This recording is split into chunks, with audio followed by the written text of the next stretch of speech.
Bismillahirrahmanirrahim. Assalamualaikum warahmatullahi wabarakatuh. Hamdan wa syukronillah la haula wala quwata illa billah. Sahabat sejati yang Allah muliakan, semoga saat ini dalam kondisi sehat, kondisi yang baik, dan senantiasa mendapatkan rahmat dan lindungan dari Allah Subhanahu wa taala. Beberapa waktu lalu saya mendapatkan kiriman sebuah video dari salah seorang sahabat, Pak Cik Japar, dari negeri jiran Malaysia.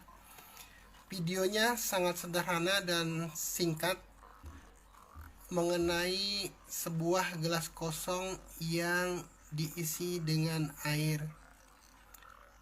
Meskipun video ini singkat, tapi ternyata memberikan selaksa makna yang bisa kita jadikan ibroh dalam kehidupan sehari-hari. Gelas kosong dapat kita isi dengan cairan apapun. Kita bisa mengisinya dengan air putih, kita bisa mengisinya dengan air kopi, kita bisa mengisinya dengan air teh, pun kita bisa mengisinya dengan madu atau racun ke dalam gelas tersebut. Cairan apa yang kita tuangkan ke dalam gelas tersebut tentu akan berpengaruh terhadap orang yang kemudian meminumnya. Ketika cairan yang kita tumpahkan ke dalam gelas itu adalah air putih, maka orang yang meminumnya tentu akan merasakan segar. Kemudian ketika air di dalam gelas tersebut berisi kopi, tentu orang yang meminumnya akan merasakan rasa pahit dan manis. Begitupun ketika teh yang ada di gelas tersebut diminum, tentu akan memberikan citra rasa teh. Apalagi konon ketika yang ada di dalam gelas itu madu, maka si orang yang meminumnya akan mendapatkan rasa manis dari madu dan manfaatnya. Sebaliknya, ketika yang ada di dalam gelas tersebut berupa racun, maka ketika orang berani meminumnya tentu akan berakibat fatal kepada orang tersebut. Gelas ini merupakan sebuah analogi dari pikiran kita. Pikiran kita bisa kita isi dengan apapun. Pikiran kita bisa isi dengan informasi yang baik. Pikiran kita bisa kita isi dengan ilmu pengetahuan yang bermanfaat. Pikiran kita bisa kita isi dengan berbagai nasihat. Pikiran kita bisa kita isi dengan berbagai macam informasi, termasuk juga pikiran kita akan menerima masukan informasi yang jelek sekalipun, bisa menerima asupan informasi yang tidak bermanfaat, bisa menerima informasi yang bahkan kasar atau tidak berhubungan dengan hal-hal baik lainnya.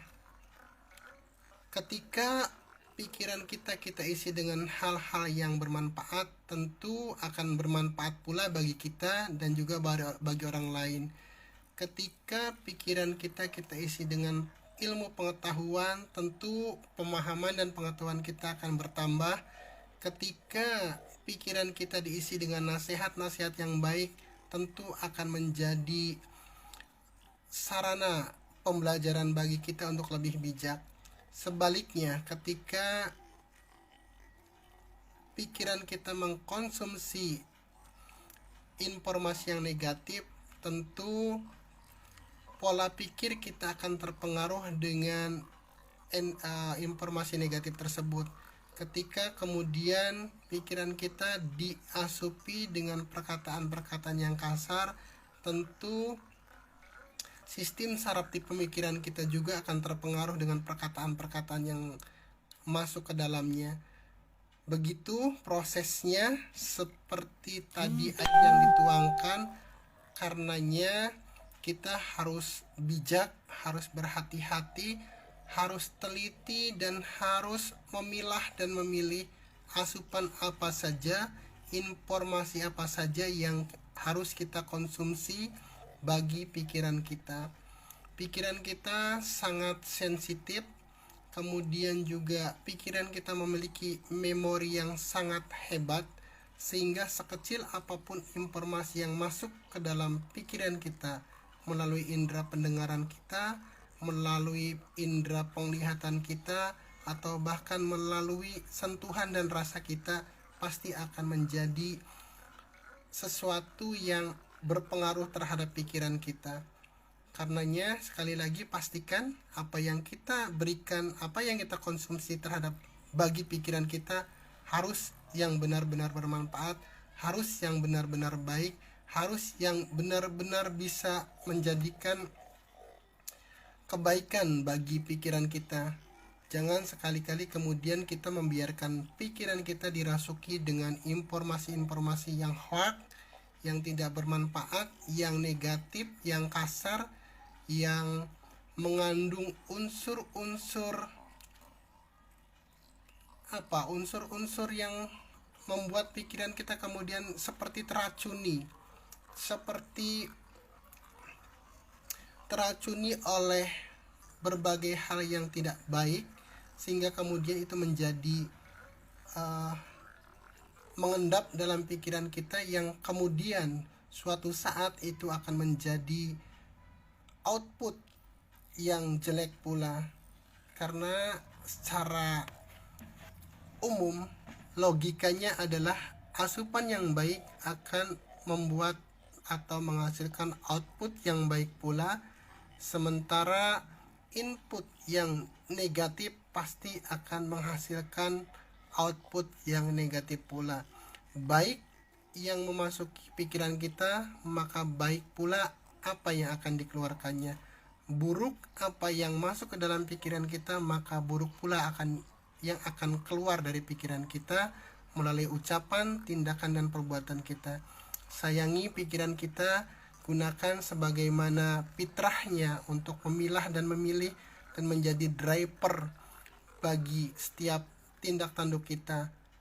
Pikirkan sebelum kita melakukan tindakan atau mengucapkan sesuatu, karena disitulah nilai kita, ucapan kita, tindakan kita adalah buah dari pikiran kita.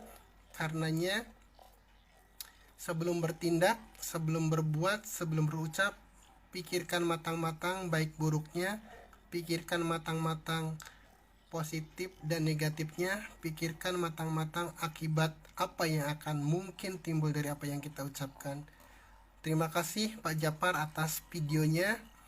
Terima kasih telah berkenan berbagi dengan saya, dan semoga apa yang saya sampaikan ini juga bermanfaat bagi saya khususnya dan bagi teman-teman sekalian. Akhirul kalam, billahi taufiq wal hidayah. Wassalamualaikum warahmatullahi wabarakatuh.